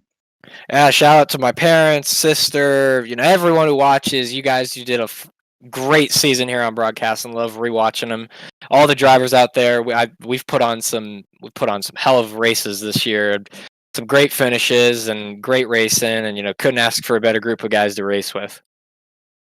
Absolutely, Clint. Well, once again, congrats on the big win here at the finale, and we'll hopefully catch you next season. And maybe, as we talked about, a chance for you to claim that title going into this race next season. Yeah, hopefully. Thanks, guys. And that was your race winner, Mr. Clint Spillman there. Now, as Michael made the proper call, let's go ahead and get your champion to cap off the season finale here, Mr. Lucas Cram. Lucas, it's Michael and Tyler up in the booth. You got us? Yes, sir. Well, I mean, it was a classic Lucas Cram race, it seemed like, for you. It set up nicely. You took the pole to start things off, know the importance of that, and then from there on out, it seemed like you controlled pretty much the entire race. There was a bit of that drama with that lap 5 wreck where you took some of that front end damage. What was your game plan when that occurred? We saw you, under that ensuing green flag pit cycle, take your fast repair. Were you kind of worried at that moment, or you feel like you were still in a good position to control like you did?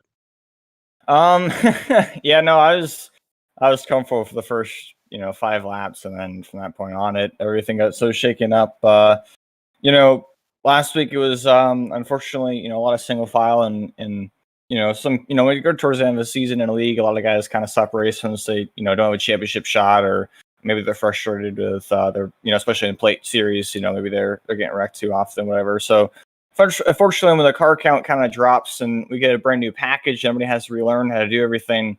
It kind of creates some moments where you just get this long run throughout the race where everybody's kind of single file, and some people are scared to make moves, and if they do, they wreck, and then more cars are out of the race. And a lot of people are also points racing. I mean, that's what really happened to me 2 weeks ago at Talladega.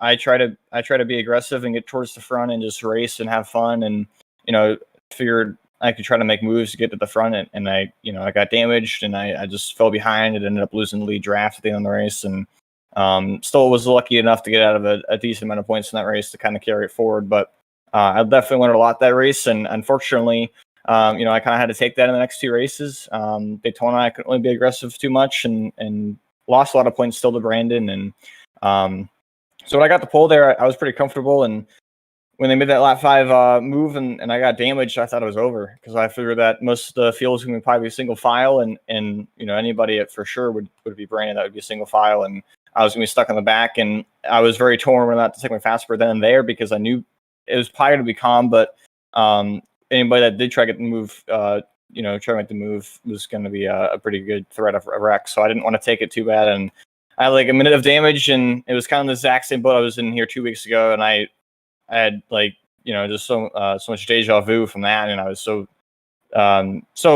nervous that I wasn't gonna have a chance to get back there. So when Brandon started kind of making moves, and the outside kind of was digging for a bit there, I was a little bit better. I was getting side drafted and trying to lose the draft, and a huge thanks to Steve for kind of dragging break and trying to help me keep up with the draft. And it just worked in my favor. Brandon was trying to make some moves, got to the lead, and I thought, that was obviously that was even worse. He was going to lead the rest of the stage, I thought. And when he got kind of shuffled back a little bit and tried to be aggressive and get towards the front again, exactly like how I was, 2 weeks ago, he got shuffled to the back, and I was able to get the points position on him. So I totally understand it. I listened to his interview there, and he's definitely sounding frustrated, and I'm sure a lot came with the last lap wreck there for sure. And it's not fun to run single file. It's not fun to race. It's not fun to watch. But there's a lot more behind the scenes as to why we do that, and why it came down to the way it did. Right. Well, and another thing I want to touch on here too. This championship came in a bit of a different way for you this season. Last season, you were, the league leader in wins. You were out front pretty much. It seemed like 90% of the time. This season, the wins didn't come really as easy. You had one win in total on the season. You still were leading laps, but a lot more adversity and a lot more spots where it wasn't so clear you were necessarily the guy. We saw Robbie have his hot streak there, and then obviously, Brandon maxed out points last week, as you were talking about, to be able to get himself in a good position. Did you still ever have any doubt, though, or did you kind of know that, hey, you're still the top guy to be gunned for, and it kind of played it that way with the confidence? Yeah, I mean, as far as like a points position, obviously, people wanted to try to gain points to me for the good part of the playoffs, and I mean, yeah, I mean, it's with the change to the package, it completely changed all the race, 180 degrees. So from that point forward, it was kind of just people who knew how the package works, and obviously, Robbie was real life experience. I was kind of joking around that he runs real life practice for SARG now because he gets so much more experience than everybody else. But he was able to work that to perfection. Honestly, from a realistic side of things on the sim, it's awesome to have something like this. And if you get a really large car count and you get a lot of guys that are really willing to just kind of race hard and set up what's underneath you that's stable. And I try my best. I know some guys were a little bit frustrated with the setup tonight, and I thought it was pretty stable. And unfortunately, I guess it maybe caused some issues. But it was definitely a roller coaster season for sure. The start of the season, we had a lot of competition with Garrett, and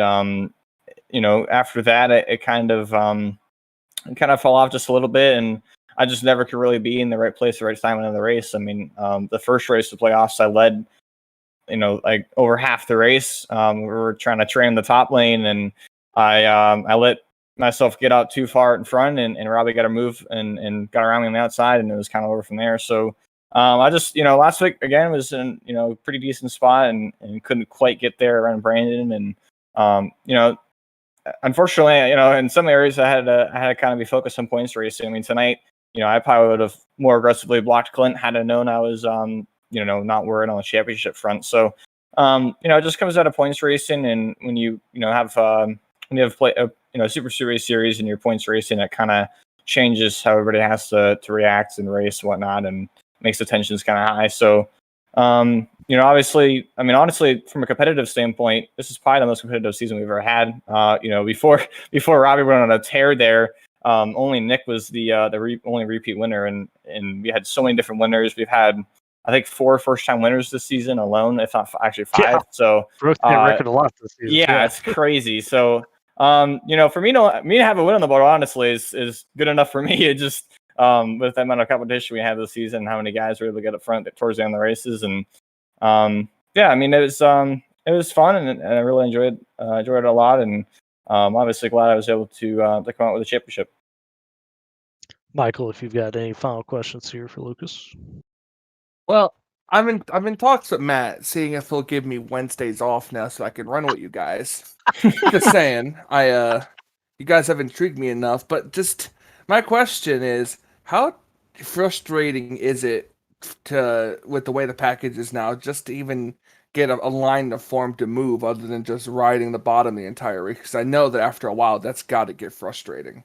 Oh yeah, no, for sure. It I mean, if you're in the lead, like I was lucky enough to be for a good portion of the race, it's per se boring, but it's not very frustrating from that standpoint, because obviously you're exactly where you want to be. But I mean, I experienced it, a lot the last few weeks, especially where I was the one trapped behind people. And the thing with this package is, and that's why I think you see so much manufacturer racing now in the Real Life Cup series that play tracks, is because you have to have help. You have to have people that are willing to work together and know how to work together well in order to succeed. And so it makes the team racing even more important. If you can have 4 or 5 guys that line up together and they're willing to make that same move together, that will work. But if you're by yourself, especially, you're not going to have that chance. And if you have one car behind you and you try to tandem up and lock bumpers and get a run, it works, but it only goes so far before the lovely air slows you back down. But I mean, it's definitely frustrating, and a part of it too is that you have to wait. Like, everybody has to wait, even if people want to, race, it's better to be second or last lap to where you can back up. And that's exactly what Clinton did, to me. Like, he waited to the last lap there to back up to Brandon and get a run on me. And I was just sitting duck. So it's just a part of, being smart and not putting yourself in bad positions. If he makes the move a lap earlier, maybe somebody doesn't go with him and he gets shuffled way back to 10th, and the next car that was second place then can win the race. So it's definitely frustrating, especially with the pit stops. A lot of guys will ride single file and try to get as much time as possible and just play conservative. And then when they pit, they'll usually everybody's kind of spread out because of different pit strategies and different mistakes on pit road and stuff. So, obviously it's changed how we all have to race, and it's more realistic, and that's a good portion of it. It's just, especially, I mean, I totally get it from Brandon's standpoint. I know he was probably trying to work with his buddies there and trying to get towards the front, but and it's not even that, I had everybody in my Discord lined up behind me, but it's not like they were trying to intentionally help me. They were just, they were trying to play it smart to where they were in position to win the race at the end. And that's the important thing that you have to keep in mind when you're trying to race. And, anybody that was pretty much aggressive, they kind of got bit by that. So it's a little bit unfortunate, and there's a lot of circumstances behind, like I said earlier, but, I think there's a lot that people have learned, and you can take into other forms of plate racing, official racing, or something, and kind of use those things that you've picked up on from here. Absolutely, Lucas. Well, at this time, of course, get your final thank yous, your shout outs, and your final thoughts on what was, as you mentioned, a very competitive season and a very fun season here in the SARG Super Speedway Series. Yeah, obviously, last race of the season, so huge shout everybody who showed up and raced this entire season. It was awesome to put on. It was awesome to have the racing we had for the good portion of the season. Awesome to have you guys also once again back for this season after the truck season last year. It's been awesome to have you guys broadcast the races, and I enjoy watching them back every single time we run. Huge shout out to Robbie for going the league with me and everybody who kind of helped me out tonight and put on a good show, hopefully in good situations. Huge shout out to Brandon. I know he was definitely kind of down on himself there, but and probably frustrated. But huge shout out to him. It was fun competing against him all season, and we're gonna run Road to Pro tomorrow night. Huge shout out to Cleveland Sport once again. Been testing a ton for Richmond tomorrow night, and hopefully we can try to get a good result for the first time this season over on that front. And Val will land aboard the car and the truck tomorrow night. Huge shout out to Alex Belford in race control all season long. It was awesome to have him up there, and it was just as awesome to have him race in the previous seasons. But he did an awesome job race control all season long, and it was really nice of him to take that up and volunteer to do that. So it was really cool from that perspective. And congratulations to Clint on the win. It was his first win in like 47 races. I think he actually broke the record. So Again, right? Yeah, again. We broke it like 5 times this season.